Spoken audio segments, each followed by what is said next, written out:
Burnout has been recognized as a medical condition, one that can be identified by its symptoms, which include not feeling as engaged in work, feeling exhausted, not being as effective as you once were, and having bad feelings about your job. In this short video, I want to explain where this all comes from, what I've seen that organizations do to try and make it better that end up making it much, much worse, and what you can do to address burnout both as an individual, if you suspect you might be heading that way, and as a manager or as someone in human resources whose job it is to look after people and support them so that they don't burn out.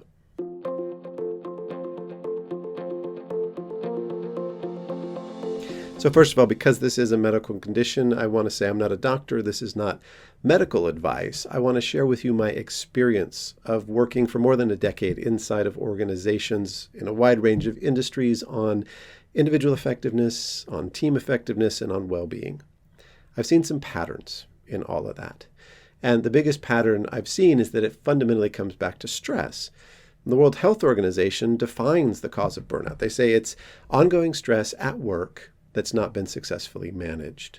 Right? So we know what at work is, but what is causing the stress and what it means to successfully manage that is something we probably need to explore.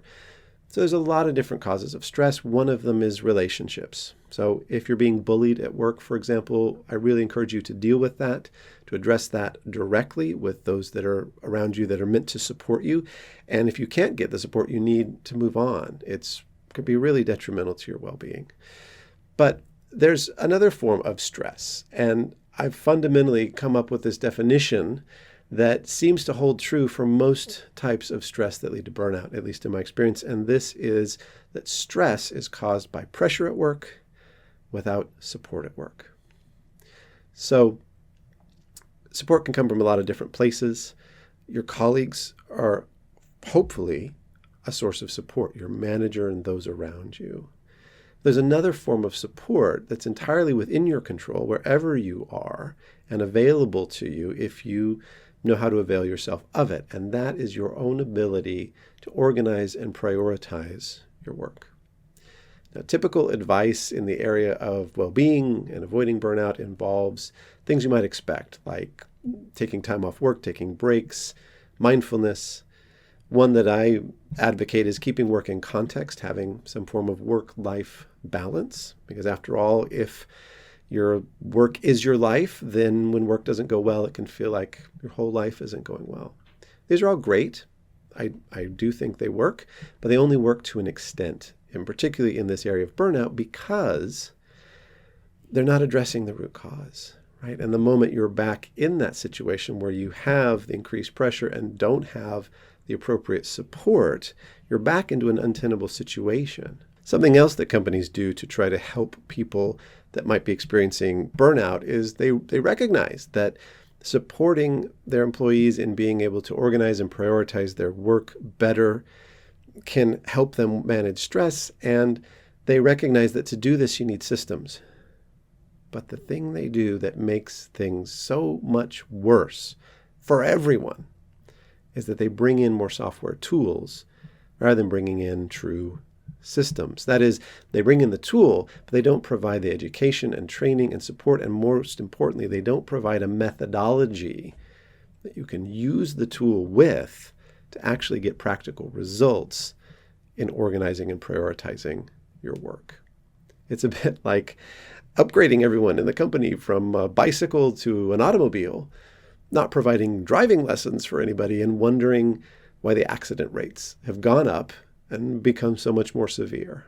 There are a lot of different methodologies that you can use in conjunction with good software tools, Agile Scrum and the Pomodoro technique, Eisenhower method, 7 habits.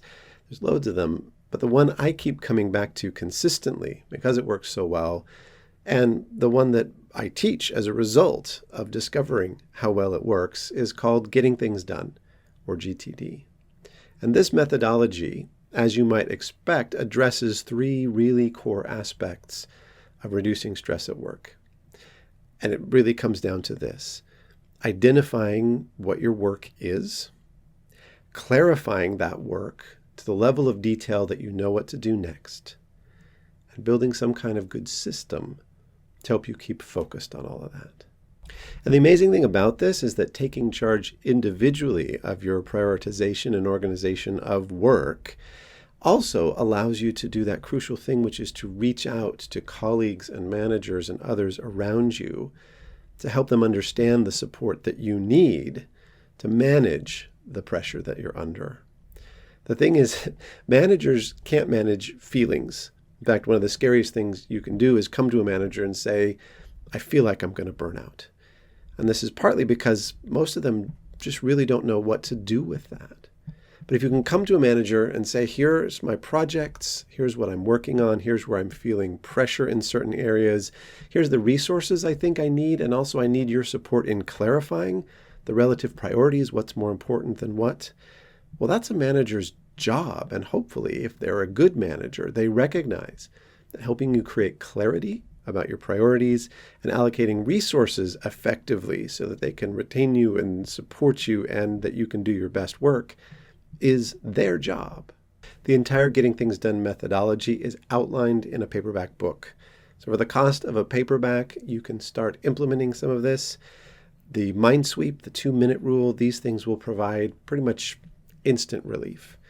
This methodology is the secret weapon of loads of top executives, but it's also just the best way I know to avoid burnout in wherever you are inside the organization. If you manage people, if you work in human resources, please remember this. Mindfulness, reduced hours, work-life balance, this is only going to go so far because it doesn't address the root of the problem, in my experience.